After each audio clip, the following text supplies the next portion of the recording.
Yo à tous, c'est Tidiane. Aujourd'hui, on se retrouve pour parler de l'épisode spécial numéro 2 de Doctor Who. Et honnêtement, je pense qu'on peut parler d'une prouesse technologique, d'une prouesse d'effets spéciaux et d'une surtout de Doctor Who qu'il sait se réinventer toujours encore et rester moderne, quel que soit le moment où sort son épisode. Ce que je veux dire par là, c'est que ok, on a attendu un an pour arriver aux 60 ans de Doctor Who, on a attendu un an parce que toute l'équipe de Doctor Who s'est renouvelée, parce qu'il fallait reprendre ses marques, tout réécrire, tout refaire, etc.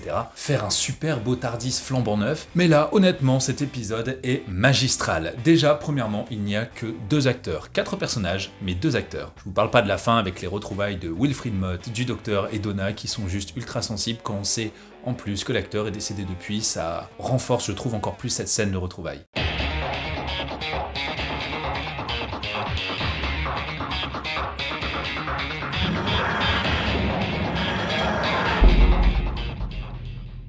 Premièrement, le début de l'épisode avec l'arrivée du TARDIS est juste incroyable, puisque d'habitude on a le TARDIS qui arrive, qui spawn ou quoi que ce soit, mais là on le voit vraiment comme arriver du vortex temporel et se cracher dans le vaisseau à en faire des dégâts. Ça, c'était déjà très beau. Avec les flammes qui ressortent, etc., le TARDIS a besoin d'un temps pour se réadapter.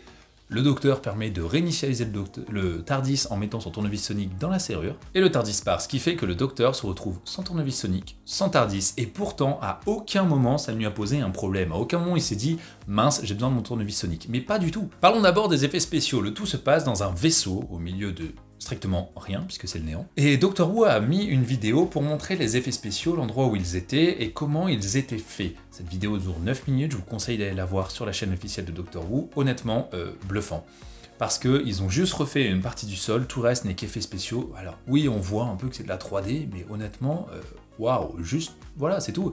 Je veux dire, ils ont refait le robot, ils ont refait toute la cabine, ils ont fait les couloirs avec les portes qui fermaient eux-mêmes, mais cet immense couloir avec surtout cette voiture volante extrêmement bien faite. Je veux dire, ils auraient pu prendre une... Déjà, c'est drôle parce que c'était une petite voiture de kart dans un grand truc vide, mais ultra stylé en fait. Et encore plus dans les effets spéciaux, c'est le fait que déjà, ils étaient donc 4 avec que 2 acteurs. Certes, il y avait des doublures à des moments, mais on voit que les effets spéciaux sont très bien faits. Il y a cette histoire que les 2 autres personnes, donc le docteur, Donna et les 2 autres, sont donc des êtres du néant total qui essaient d'être vivants, d'imiter le vivant, en fonction de ce qu'ils ont pu observer en étant dans le néant. On revient dessus après. Et le fait est qu'ils ont ces problèmes de proportion, puisqu'ils ne connaissent pas bien le vivant, ils n'ont pu l'observer que de loin, et donc des fois les membres sont trop grands, ils deviennent géants, ensuite ils se liquéfient complètement, et tous ces effets spéciaux sont extrêmement bien faits. Et ce que je veux dire, c'est qu'on voit le docteur et Donna au premier plan, on voit ces mêmes personnages qui sont bloqués dans l'immense couloir tellement ils sont devenus énormes au niveau des proportions. Et pourtant, ce que je veux dire, c'est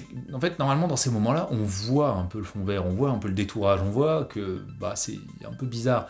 Et là, pas du tout, tellement c'est bien fait et bluffant. Maintenant, parlons un peu de l'histoire. Premièrement, le docteur se retrouve dans le néant, sans TARDIS, sans tournevis sonique. Le néant, ce n'est pas le void compris entre 2 dimensions, qu'on a déjà pu voir, constater. Cette fois-ci, c'est le néant au-delà des limites de l'espace. Car oui, même si pour nous actuellement l'espace est infini, le docteur nous apprend qu'en réalité, c'est parce qu'on n'a pas encore le savoir qui nous fait apprendre que l'univers a beau être infini, il y a une partie de fin. Alors on ne sait pas si c'est le fait qu'il soit en principale extension et qu'on soit derrière cette extension de l'univers, ou si c'est quelque chose juste qu'on n'a pas. Bref, cette scène touchante où il est contre la vitre en observant le néant, en se disant « Waouh, personne n'a jamais été aussi loin ».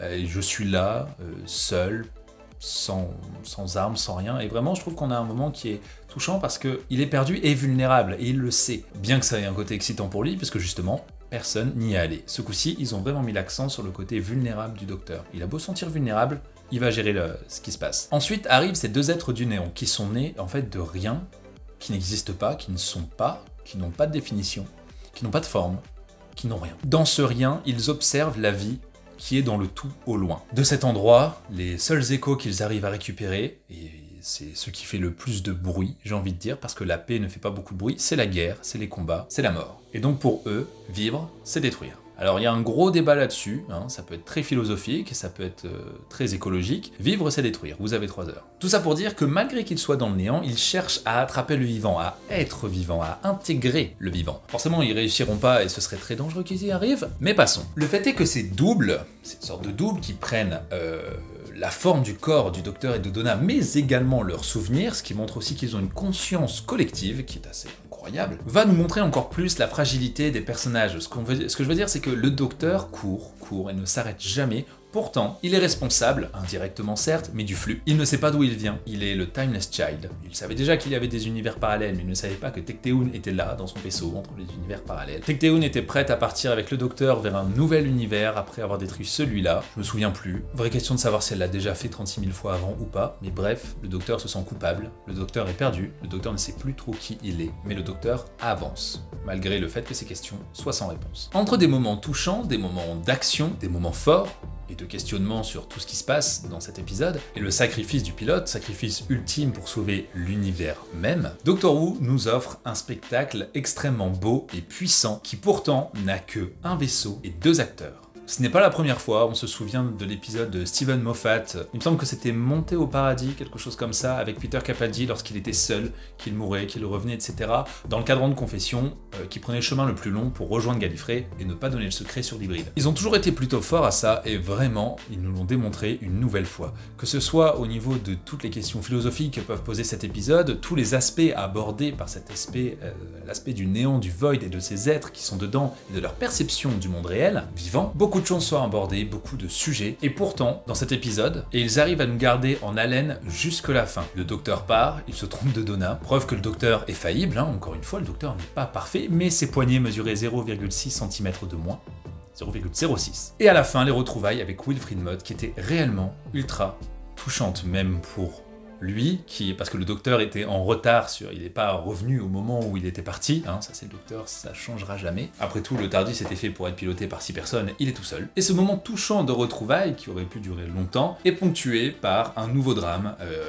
La planète est en danger, les gens deviennent fous, on ne sait pas ce qui se passe, mais le docteur va prendre Wilf et le mettre dans le TARDIS avec Donna, ce qui est une consécration pour Wilf qui, honnêtement, n'avait rêvé que d'une chose, que Donna se souvienne et que le docteur revienne. Et l'épisode s'arrête là, encore une fois, on est extrêmement en haleine. On sait que dans l'épisode suivant, il y aura le Toymaker qui sera là, joué par un énorme acteur incroyable, mais il n'y aura pas que lui, il y aura d'autres belligérants, et la régénération de David Tennant, la deuxième fois que David Tennant se régénère en quelqu'un d'autre. Mais il me semble que c'est la 3e ou 4e fois que David Tennant se régénère, des fois en lui-même, enfin bref, c'est vrai que ce personnage est un peu mégalo sur les bords.